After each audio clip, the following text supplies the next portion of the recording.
चलते हैं सीधे हरियाणा। धन्यवाद माननीय मंत्री महोदय जी। अब आज के कार्यक्रम के अगले चरण पर आते हैं। मैं आग्रह करती हूँ माननीय उपराष्ट्रपति महोदय हमारे किसान भाइयों और बहनों को सम्मानित करें। अब मैं बारी बारी से सभी किसान भाइयों और बहनों के नाम बोलूँगी। मेरा आग्रह है कि वो मंच पर आए और अपना पुरस्कार ग्रहण करें। श्री जय किशन जी।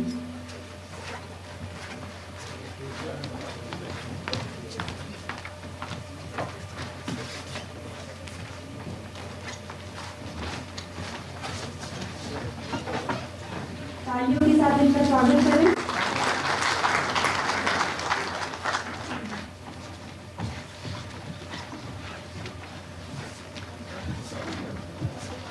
श्री नरेश जी, श्री करसम जी, श्री सुंदर जी, श्री जयपाल जी,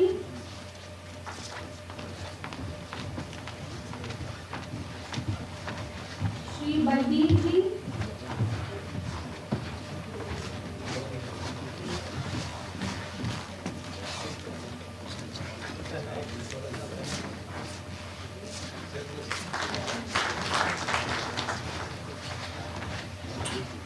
श्री लाभ जी,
श्री जितेंद्र सिंह जी,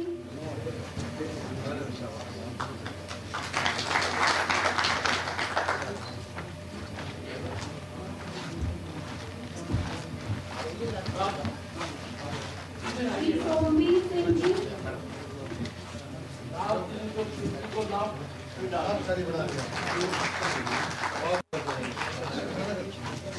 श्री महेंद्र सिंह जी,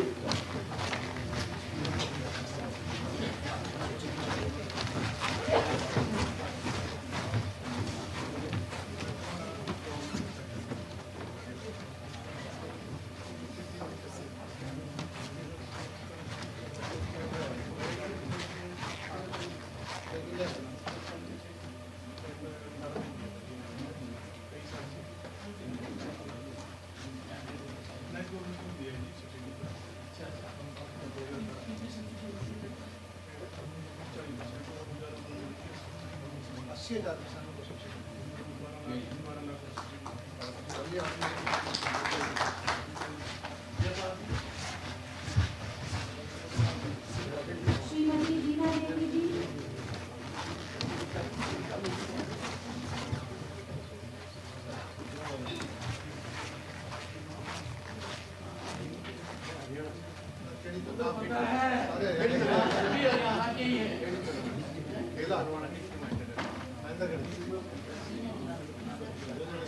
मेरा रास्ता इनके उधर से जाता है, ठीक है ना?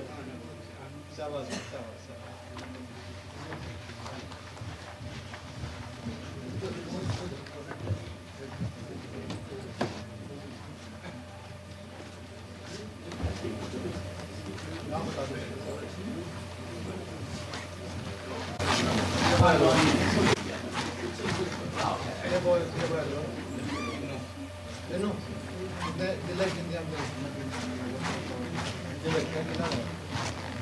आप दोनों फोटोग्राफर लोगों को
जी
जैसा कि भारत के किसान 13 करोड़ परिवार भारत में कृषि क्षेत्र में लगे हुए हैं। खेती देश की रीढ़ है। कोरोना जैसे संकट काल में ये देश ने पाया, देश ने ये अनुभव किया और कृषि क्षेत्र को स्ट्रांग करना, मजबूत करना, उसे प्रोत्साहित करना, किसानों की पीठ पर अपना हाथ रखना, ये पूरे के पूरी व्यवस्था, पूरे के पूरे सिस्टम की महती जिम्मेदारी है, जिस जिम्मेदारी को निभाने के लिए देश के उपराष्ट्रपति भी हरियाणा में हैं, किसानों के साथ हैं।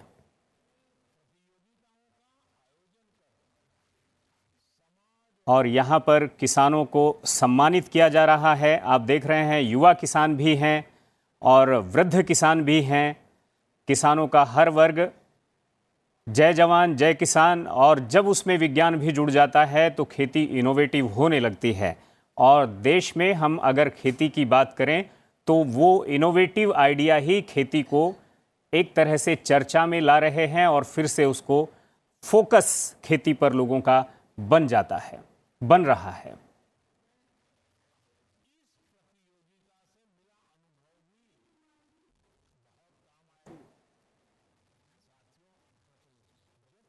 किसान की ये तस्वीर जो सूट बूट वाली तस्वीर है, ये तस्वीरें आमतौर पर देखने के लिए नहीं मिलती हैं, लेकिन पंजाब, हरियाणा, यहाँ के जो किसान हैं वो देश की किसानी की कहानी कुछ अलग तरीके से कहते हैं और वो कहानी इन तस्वीरों में आप आसानी से समझ भी सकते हैं और देख भी सकते हैं।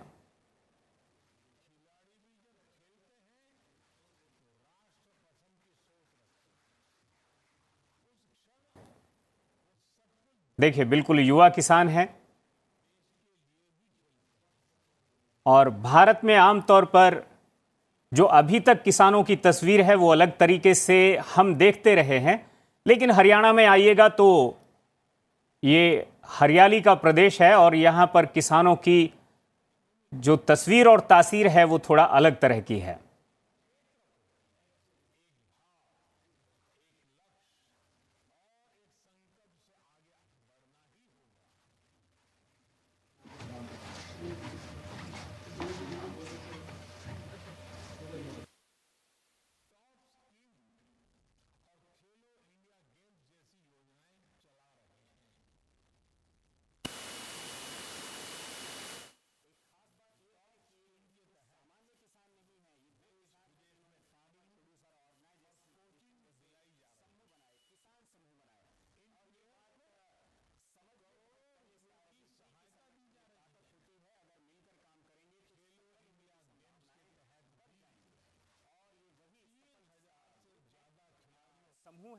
जो खेती की इबारत को बुलंदी तक ले जाने की जुगत में लगे हुए हैं और उसी वजह से देश के राष्ट्रपति, उपराष्ट्रपति उन्हें सम्मानित भी कर रहे हैं।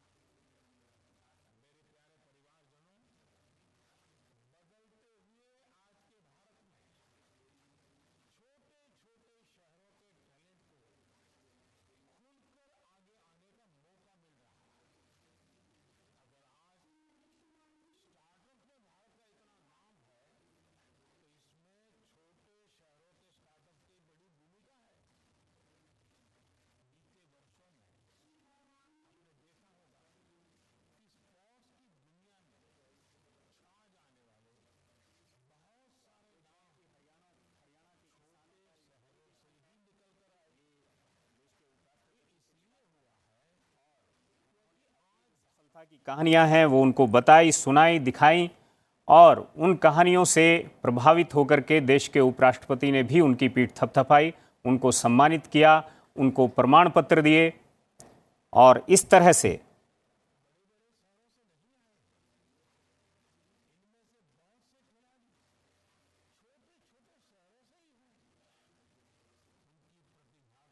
एक एक किसान से उसके बारे में, उसके काम के बारे में बातचीत करते हुए देश के उपराष्ट्रपति। आप देखेंगे महिला सशक्तिकरण की बात सिर्फ लोकतंत्र में हो रही थी, अभी तक सिर्फ पार्लियामेंट में हो रही थी, लोकल बॉडीज़ में हो रही थी, लेकिन खेतों में भी जो महिलाएं ही नहीं युवतियां भी किस तरह से वो बतौर किसान वो काम कर रही हैं और कामयाब किसान के तौर पर अपनी जगहों पर खड़ी हैं, इस डेलीगेशन में आप ये भी देख सकते हैं।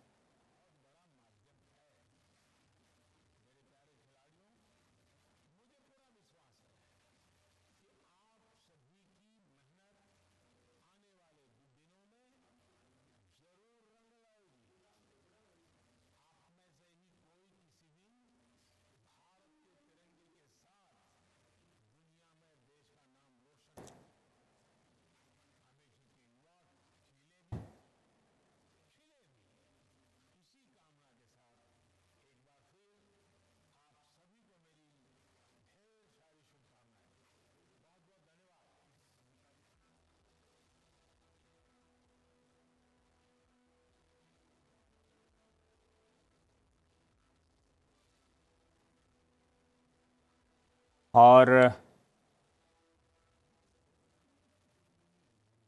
PHAE ऑडिटोरियम में अपनी पगड़ियों को संभालकर अपनी अपनी कुर्सियों पर बैठे हरियाणा के किसान, देश के उपराष्ट्रपति एक एक किसान से उसके खेत का, उसका हालचाल लेते हुए और ख़ास बात यह है कि आप अगर देखेंगे तो मैं भी जो देख पा रहा हूं, ज़्यादातर किसान युवा हैं। इससे एक उम्मीद तो ये बढ़ती है कि देश की नई पीढ़ी जो है वो खेती से विमुख नहीं होगी। अगर हम हरियाणा जैसे लीडिंग राज्य की बात करें, जो खेती में लीडिंग स्टेट है, अगर वहाँ युवा खेती में लगा हुआ है तो ये बाकी देश का भी मार्ग प्रशस्त करेगा। एक एक किसान को समय देते हुए देश के उपराष्ट्रपति। विनय की बात मान ली, ठीक है? दूसरा,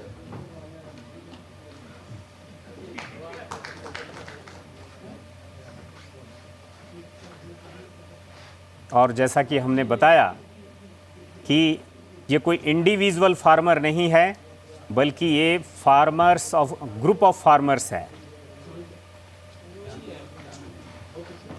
एफपीओ से जुड़े हुए लोग हैं, फार्मर प्रोड्यूसर्स ऑर्गेनाइजेशंस से जुड़े हुए लोग हैं। और जब इस तरह से ऑर्गेनाइज होकर के वो एक दिशा में काम करते हैं तो निश्चित तौर पर वो किसान और साथ में व्यवसायी भी बनने लगते हैं। और जब वो अपनी चीज़ों, अपने उत्पाद, उनकी डीलिंग खुद करने लगते हैं तो जाहिर तौर पर बिचौलियों से वो हट जाते हैं, कट जाते हैं, और पूरा का पूरा जो मुनाफा है उसमें उनकी भागीदारी भी बढ़ जाती है। इसी तरह के बहुत सारे बिंदुओं पर देश के राष्ट्रपति किसानों से बातचीत करते हुए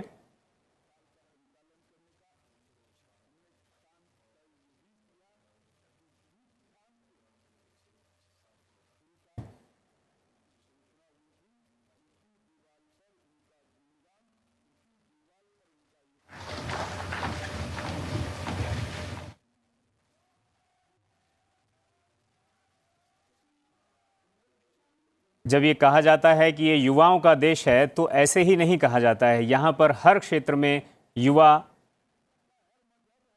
भागीदारी निभा रहा है, और ये भागीदारी जो है इसमें खेती किसानी वो छूट जाए ऐसा नहीं हो सकता। जो ये बातें कही जा रही थी कि युवा खेती से विमुख हो रहा है, आज की इन तस्वीरों को देख करके आप इन बातों से थोड़ा सा अपने आप को अलग कर सकते हैं, नए तरीके से सोचना शुरू कर सकते हैं।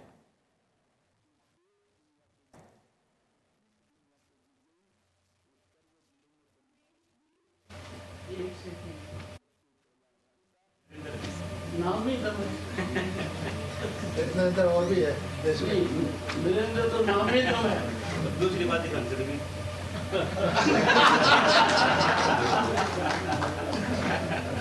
अब तो सब कुछ मुमकिन है, अब तो कोई रास्ता नहीं।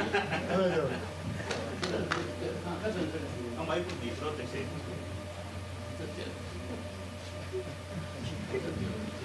करा रहे हैं, बल्कि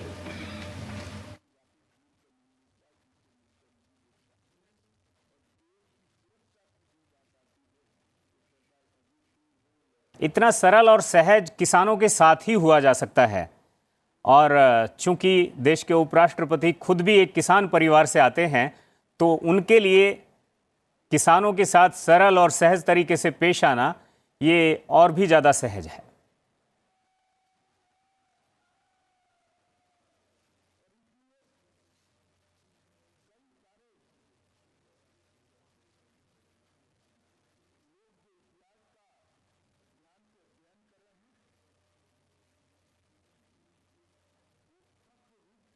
शायद सर्टिफिकेट पर जब जगह का नाम वो देखते होंगे, तो चूंकि उनकी अपनी कर्मभूमि हरियाणा और राजस्थान रही है, तो वो उस गांव के आसपास का और बाकी चीज़ों के बारे में भी उनसे कुछ चर्चा ज़रूर करते हैं। देखिए एक और युवा को जो अपना सम्मान पत्र लेने के लिए खड़ा है और खेती के काम में आगे बढ़ा है।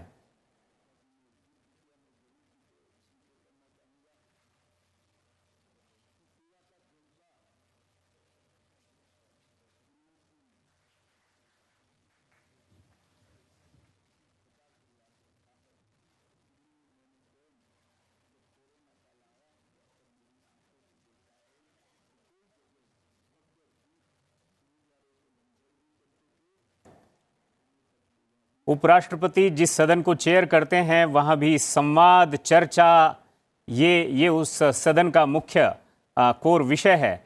और शायद यहाँ भी संवाद की वो परंपरा जो है, वो रस्म वो उन्होंने कायम रखी है। हर किसी से चर्चा, संवाद, हर किसी को एक दो मिनट देना, ये लगातार उनका जारी है। एक किसान ऐसा नहीं देखा गया अभी तक जिसके साथ उन्होंने कम से कम 1 मिनट, आधा मिनट बात न की हो। और शायद यही वो बातें हैं जो इन किसानों को अगले कई दिनों तक याद रहेंगी। वो लोगों से चर्चा करेंगे कि माननीय उपराष्ट्रपति ने उनसे क्या कहा, क्या पूछा और उन्होंने क्या कहा।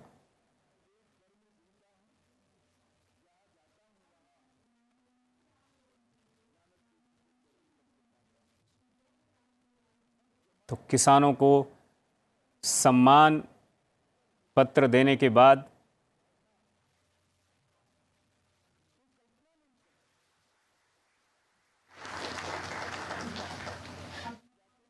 अपने अपने आसन पर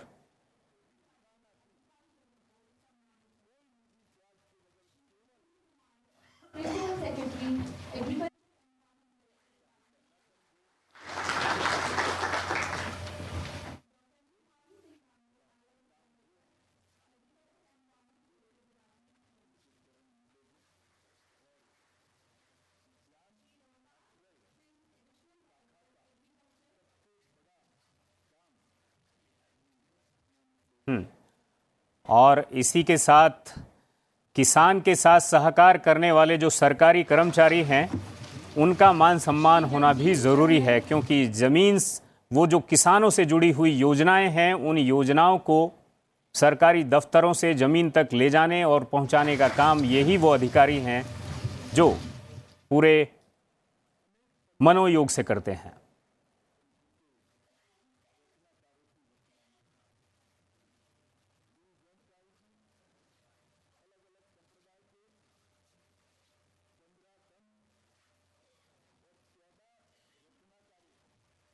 और इसलिए इस तरह के जो भी नागरिक सेवक हैं उनका सम्मान किया जाना भी बहुत ज़रूरी है।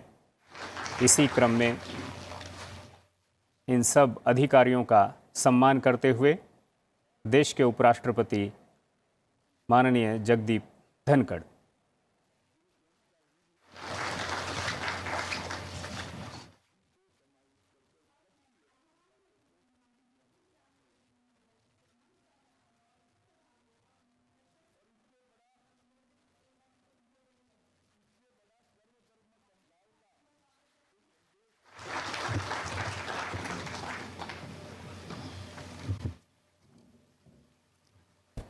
सभी किसानों को मेरा अभिनंदन, मेरा प्रणाम। जेपी दलाल जी, हरियाणा के कृषि मंत्री, जब उन्होंने मुझे निमंत्रण दिया तो वो साधारण नहीं था। उनका बड़ा मन था कि मैं वहाँ आकर देखूं, क्योंकि हरियाणा के किसान दुनिया के सर्वश्रेष्ठ हैं, ऐसा आपने कहा।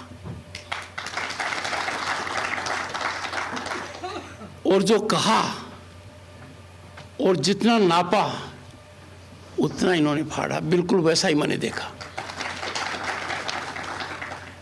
बहुत ज़्यादा नहीं देख पाया क्योंकि वहाँ पूरा दिन चाहिए था। अगली बार जब मेला होगा सुबह से शाम तक वहीं रहूँगा।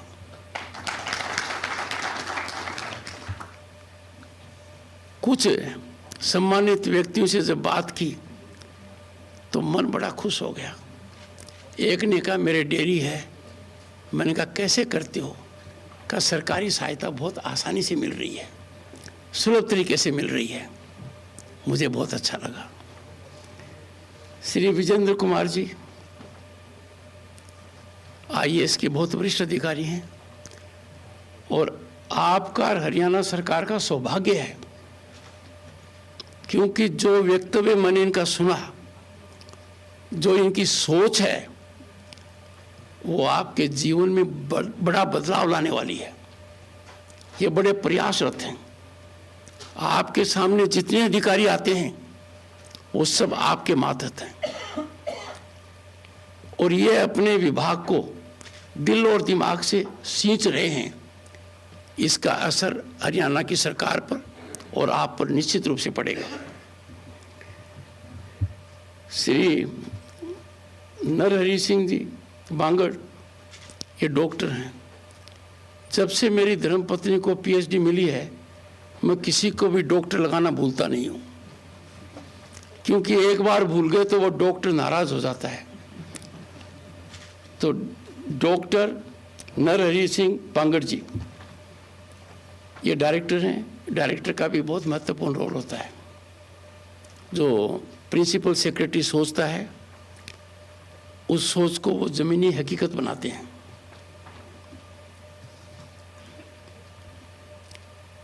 मुझे बड़ी खुशी है कि आज आप लोगों ने समय निकाला और मुझे आशीर्वाद देने के लिए समय निकाला। आज दुनिया भर के संसद के सभापति और G20 वाले अपने देश में हैं। आप पार्लियामेंट में उस दिन आए हो जो एक ऐतिहासिक दिवस है। यह दुनिया की सबसे बड़ी पंचायत है। इस पंचायत में आज सही हकदार आया है।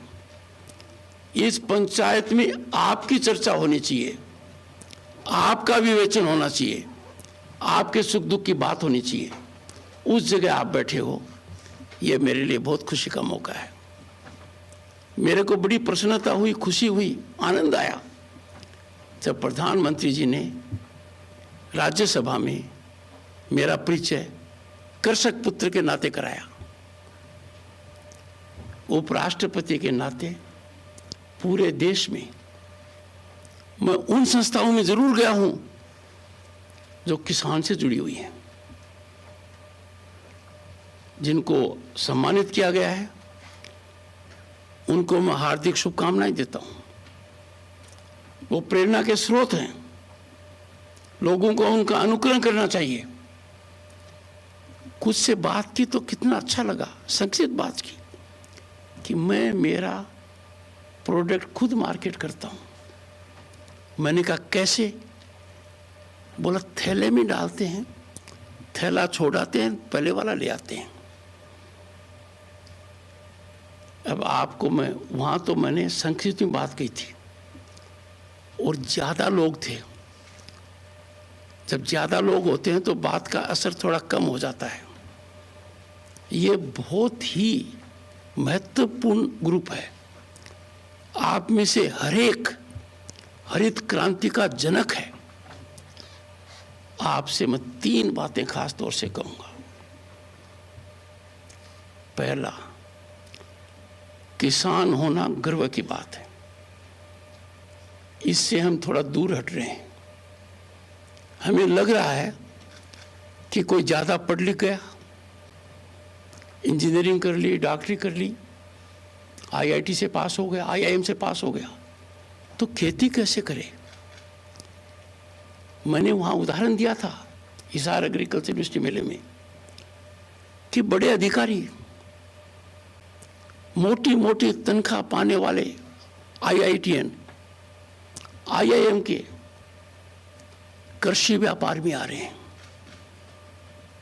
वो दूध का व्यापार कर रहे हैं, वो सब्जी का व्यापार कर रहे हैं, वो आपके उत्पादक का व्यापार कर रहे हैं।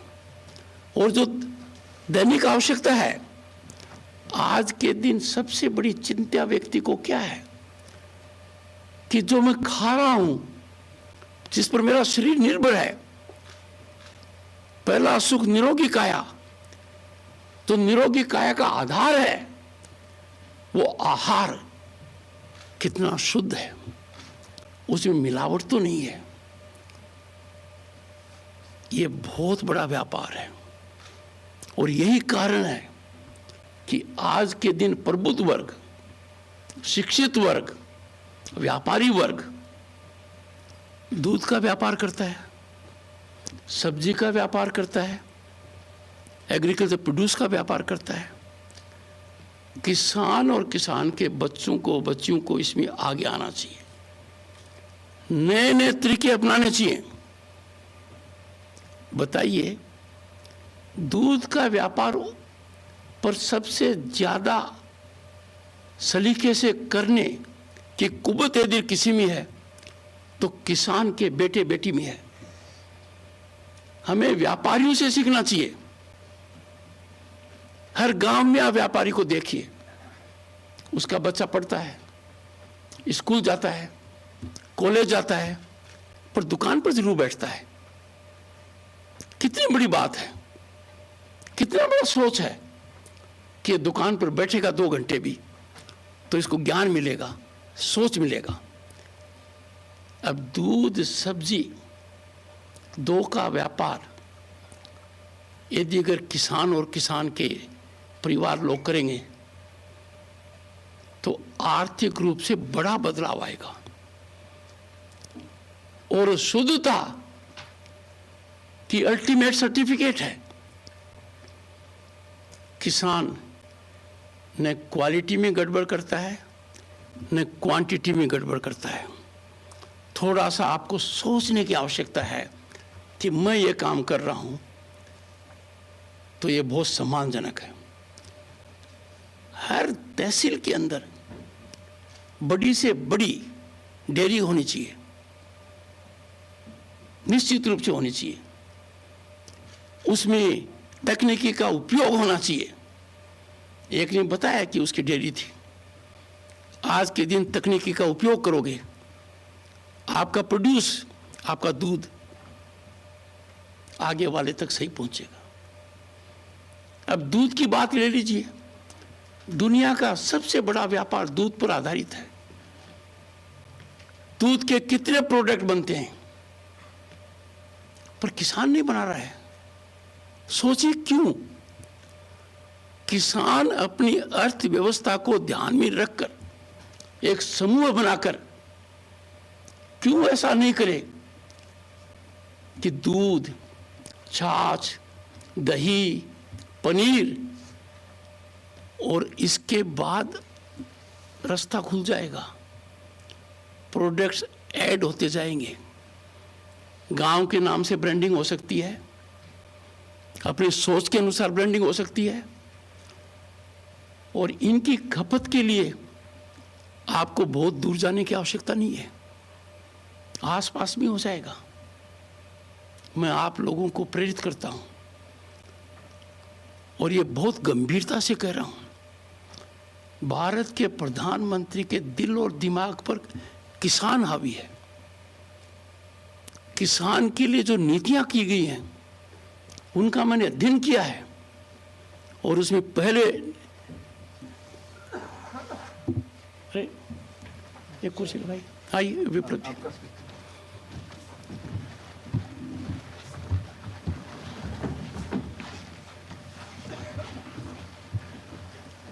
माननीय विप्लव देव जी त्रिपुरा के 4 साल से ज़्यादा मुख्यमंत्री रहे, राज्यसभा के सांसद हैं, पर ये इनका सही परिचय नहीं है। इनका सही परिचय ये है कि किसान के नाम से और किसान के हित के लिए इनका दिल धड़कता है। और राज्यसभा में मेरे कक्ष में इन्होंने जितनी बातें की हैं 50% किसान आधारित की हैं।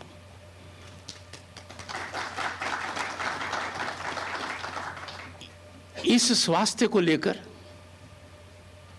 इस उम्र को लेकर इनकी प्रतिभा जो जनता ने आज तक देखी है, मैं मानकर चलता हूं ये किसान के सच्चे सेवक हैं। He will turn out to be most effective food soldier of the farmer. और आप और हम सब किसान हैं। तो मैं कह रहा था कि इस व्यापार में यदि हम पढ़े तो बहुत बड़ी क्रांति आएगी। अब इसमें पढ़ना बहुत आसान है। दूध घर में होता है, मल्टीप्लाई करना 10 गाय हो, 20 गाय हो, 50 गाय हो, आदमी सामर्थ्य के हिसाब से कर सकता है। पर थोड़ा सा जोर आता है कि बाद में क्या करूं। आजकल पैकिंग बहुत अच्छी हो गई है, इको फ्रेंडली हो गई है, लोगों को विश्वास होता है उसके अंदर। यदि अगर आप और माननीय प्रधान सचिव को मैं आग्रह करूंगा कि सोशल मीडिया के ऊपर वो श्रेष्ठतम 2 डेयरी हैं, उनमें टेक्नोलॉजी का कैसे उपयोग करते हैं, कैसे चारा खिलाते हैं, कैसे पशु को पानी पिलाते हैं, कैसे पशु की एक्सरसाइज होती है, कैसे दूध निकाला जाता है, कैसे बीमार होती है तो इलाज किया जाता है, वो डालेंगे तो बहुत बड़ा ज्ञान होगा। इस पर ध्यान दीजिए। सब्जी का थोड़ा सा दिमाग लगाइए। जब प्याज से लोगों को आंसू आ रहे थे ना और प्याज की कीमत बढ़ रही थी, तो जो बड़े बड़े होटल हैं उसका मेनू कार्ड बदल गया। प्याज की सलाद, प्याज का सूप, प्याज की सब्जी। आपको भी ये बातें देखनी है। आप एक लकीर के फकीर मत हुए कि हमारे यहाँ तो गाजर मूली होगी या आलू प्याज होगा। थोड़ा सा वो भी देखिए कि जो हम पैदा कर सकते हैं। सरकार ने बहुत क्रांतिकारी कदम उठाया है, बड़े खर्चे के बाद उठाया है कि किसान को उसकी मिट्टी की जानकारी देते हैं। शुरू में लगता है इसका मतलब क्या है, पर जब आप सोचोगे आर्थिक दृष्टि से इसका बहुत बड़ा मतलब है। तो प्लीज डाइवर्सिफाई, दिमाग लगाइए कि मैं और क्या कर सकता हूं। और केंद्र सरकार की एक बहुत अच्छी स्कीम है कि कुछ किसान यदि इकट्ठे होते हैं तो मोटी सहायता देते हैं, वो 15 करोड़ तक की सहायता देते हैं। आप मिलकर ये काम कीजिए। ये एक बात। वैल्यू ऐड करना, किसान पनीर कैसे बनाए, आसान है, कोई करिश्मा नहीं है जो पनीर बनाते हैं, ठीक हो जाएगा। दूसरा, सब्जियों का मैंने कहा। अब रही बात सबसे महत्वपूर्ण, गेहूं, दाल, चावल पैदा करते हैं और हम बेच देते हैं। और बेचते उस समय है जब सभी बेचते हैं। जब सभी बेचते हैं तो खरीदने वाले का मार्केट है। इस पर थोड़ा दिमाग लगाइए। किसान खुद इनकी ट्रेडिंग क्यों नहीं करे, किसान खुद इनका व्यापार क्यों नहीं करे। इस व्यापार में असीम संभावनाएं हैं। किसी भी छोटे शहर में चले जाइए, बड़े शहर में चले जाइए, सबसे बड़ा व्यापारी वो मिलेगा आपको जो कृषि उत्पादक में व्यापार करता है। वो जमाना गया जबकि पैसे के लिए आपको किसी व्यक्ति के पास जाना पड़ता था। आजकल ऐसा नहीं है। संस्थागत तरीके से आपको पैसा उपलब्ध है। दुनिया का सबसे बड़ा व्यापार एग्रीकल्चर प्रोड्यूस का है। आप ये कीजिए, इसमें दिमाग लगाइए। आप नौकर मत बनने की सोचिए, लोगों को नौकरी देने की सोचिए। जब ऐसे व्यापार में आप जाओगे तो आपके यहाँ चार्टर्ड अकाउंटेंट नौकरी करेंगे, आपके यहाँ मैनेजमेंट के लोग आपको मदद करेंगे। ये थोड़ा सा सोच के बाद आप कर पाओगे। ये व्यापार है। तीसरी बात, रोजाना की चीज देख लो। खाने का तेल है, सर पर लगाने का तेल है, मालिश करने का तेल है। कहाँ? किसान के प्रोड्यूस से है। सरसों किसान पैदा करता है, उसका सरसों के तेल से लगाव क्यों नहीं है? हमारी पुरानी संस्कृति में हम घानी रखते थे, गांव के अंदर निकाल कर लोग काम करते थे। आपके बच्चे इस व्यापार में पढ़ेंगे तो आपको जो मटेरियल है, रॉ मटेरियल, जो किसी भी उद्योग के लिए सबसे महत्वपूर्ण है, मटेरियल की वजह से लोग इकट्ठा करते रहते हैं। आपके तो खून में ये बात है, आपको ये इकट्ठा करने में दिक्कत नहीं आएगी। गांव एक क्लस्टर बन सकता है। ये जब करेंगे तो बड़े जबरदस्त क्रांतिकारी बदलाव आएगा।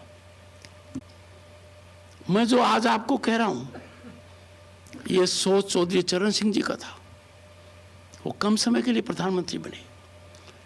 अब इस सोच को जमीनी हकीकत भारत के वर्तमान प्रधानमंत्री नरेंद्र मोदी दे रहे हैं। इसका मैं कारण बताता हूं। वो किसान को सहायता देते हैं साल में 3 बार, चाहे किसी भी स्तर का किसान हो। और पीएम किसान निधि के तहत 2,50,000 करोड़ से ज्यादा सहायता मिल गई। वो एक बात है, पर गांव का बदलाव देखिए, आदमी की सोच देखिए। पहला, हर घर में टॉयलेट। इसका सबसे ज्यादा असर कहां पड़ा है? ग्रामीण व्यवस्था पर पड़ा है। हमारे परिवार के अंदर एक नई व्यवस्था पैदा हुई है कि हर घर में टॉयलेट। क्यों इतने पैसे खर्च कर कर हर गांव में इंटरनेट? कोई सोच है ना कि इंटरनेट होने से आप लोगों का जीवन कितना सुलभ हो गया है। देखिए, आज के दिन बड़ी कार कंपनी को देख लो, जो टैक्सी है, उनके पास न तो टैक्सी है न ड्राइवर है, उनके पास दिमाग है। अब उस प्लेटफॉर्म से ही वो पूरा व्यापार करते हैं। अपने बच्चे बच्चियां बहुत प्रतिभाशाली हैं, जहां भी जाते हैं बड़ा नाम कमाते हैं, पर वो उस बात पर ज्यादा ध्यान नहीं दे रहे जो पूंजी हमारी है, जो पूंजी सदा हमारी रहेगी। उस पूंजी का विकास करना है, उस पूंजी से आर्थिक व्यवस्था को मजबूत करना है। तो कृषि से जुड़े हुए उद्योग हैं, उनमें किसान को बहुत आगे तक जाना चाहिए। और मैं मानकर चलता हूं कि इन और यदि आप ध्यान दोगे तो कहते हैं ना, खरबूजे को देखकर खरबूजा रंग बदलता है। 1-2 सफल हो जाएंगे, दूसरा उसको फॉलो करेगा। मैं जैसलमेर बाड़मेर गया, मैं दंग रह गया। जिस इलाके में कुछ नहीं होता था, वहां किसान ने सोना पैदा कर दिया। अब मैं ये नहीं कह रहा कि आलू से सोना पैदा होता है, मैं सीधी बात कह रहा हूं कि बात को कहने के लिए कि सोना पैदा कर दिया। वहां अनार का व्यापार 200 करोड़ से ज्यादा है, खजूर का, जीरे का। ये ऐसी बातें हैं। जब प्रधानमंत्री जी ने हल्दी बोर्ड का गठन किया तो लोगों को लगा कि ये क्या है, बहुत बड़ा है।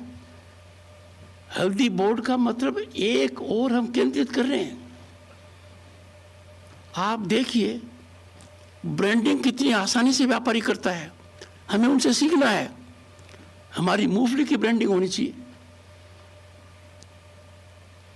इस ओर हमें अग्रसर होना है।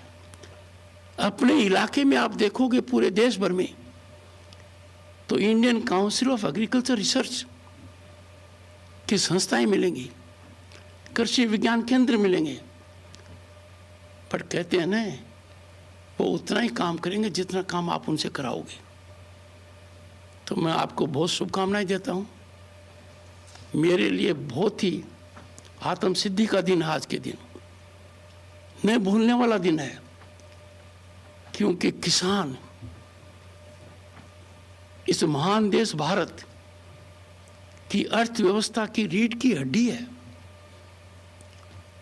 जब कहते हैं ना जय जवान जय किसान, तो प्रधानमंत्री जी ने बहुत सोचकर इसमें अनुसंधान जोड़ा, क्योंकि किसान यदि अगर अनुसंधान में पड़ेगा तो बदलाव व्यापक रूप से आएगा। मैं आपको यही कह सकता हूं, यहां आप इनविटेशन पर नहीं आए हैं, ये आपका हक है। मैं तो सिर्फ माध्यम बना हूं, ये एक बदलाव का केंद्र है, ये बदलाव का सूचक है। पर इन बातों का यदि अगर आप क्रियान्वित नहीं करोगे तो आगे नहीं बढ़ेंगे। मैं अक्सर बच्चों को कहता हूँ यूनिवर्सिटीज में कहीं भी कि आपके मन में बहुत अच्छा विचार आ गया और उस विचार को आप एग्जीक्यूट नहीं करते हो तो आप मानवता के साथ खिलवाड़ करते हो। आप में हरेक ने दिल और दिमाग से, मन से कृषि के अंदर एक नया आयाम प्राप्त किया है। आपको संतोष मिला है कि मैं खेती करता हूं, मैं एक उत्पादक पैदा करता हूं और मैं उसको बेचता हूं और मेरी माली हालात उससे सुधर रही है। वहीं मत रुकिए। अब कहिए कि बेटा बेटी पढ़ गई, आपके सामने घर में जब इतनी अपार संभावनाएं हैं तो नजर उधर उधर मत फैलाइए। अंतिम बात मैंने कह दिया, सब्जी का क्या करें, दूध का क्या करें, इनमें वैल्यू ऐड करें, हमारे जो व्यापार है उसके ऊपर हमारा यथाउचित स्थान करें, उसको भी वैल्यू ऐड करें, चाहे तेल बने या और कोई उत्पाद बने। तीसरी बात, निर्यात। आजकल अंतर्राष्ट्रीय व्यापार बहुत अच्छा साधन है, क्योंकि दुनिया का हर कोना जो ज़्यादा संपन्न है वो अच्छा दूध चाहता है, अच्छी सब्जी चाहता है, अच्छी गेहूं चाहता है, ऐसा अच्छी चावल चाहता है, अच्छी दाल चाहता है। और यहाँ से निर्यात भी होती है, और निर्यात होती है उन देशों में जहाँ ये चीज़ें होती नहीं हैं, उनके लिए आवश्यक है। अपने बच्चे बच्चियों को निर्यात में डालिए कि कृषि से जुड़े हुए जितने भी प्रोडक्ट हैं उनके निर्यात में हम निर्णायक भूमिका निभाएं। ऐसा करने से फिर आपको पता लगेगा, एक तो आत्मसंतोष मिलेगा कि हम सही रास्ते पर हैं। एक छोटी सी बात कहकर मैं मेरी बात खत्म करूंगा। व्यापारी जन्म से अपने बच्चे को संस्कृति सिखाता है कि बेटा दुकान पर बैठ, जो आदमी खरीदने आए उससे कैसे बात करनी है, कैसे नापना है, कैसे तोलना है, ये सब सिखाता है। पर आप किसी भी व्यापारी के पास चले जाइए, जब मंदी होती है ना तो पूरा समाज एक साथ कहता मंदी है, उनको कोई दिक्कत नहीं होती है, वो वस्तु स्थिति को समझते हैं। हमारे लिए प्रेरणा होनी चाहिए। हमें कोई कहे, किसान को कोई कहे कि आजकल तो तारी हालत थोड़ी कमज़ोर है, तो उल्टा कहेगा मेरी नहीं तेरी कमज़ोर है। हमें यह सोच बदलना पड़ेगा। बहुत बहुत शुभकामनाएं। आपने मुझे ये सुअवसर दिया है, इसको सदा याद रखूंगा। पूरा जुड़ाव रहेगा। किसी को भी कोई भी स्कीम की जानकारी लेनी है, उपराष्ट्रपति निवास पर मेल भेज देना। एक सेक्शन बना दूंगा कि किसान कृषि के बारे में कुछ भी जानकारी लेना चाहेगा, उसका सीधा संवाद होगा और उसको राय दी जाएगी।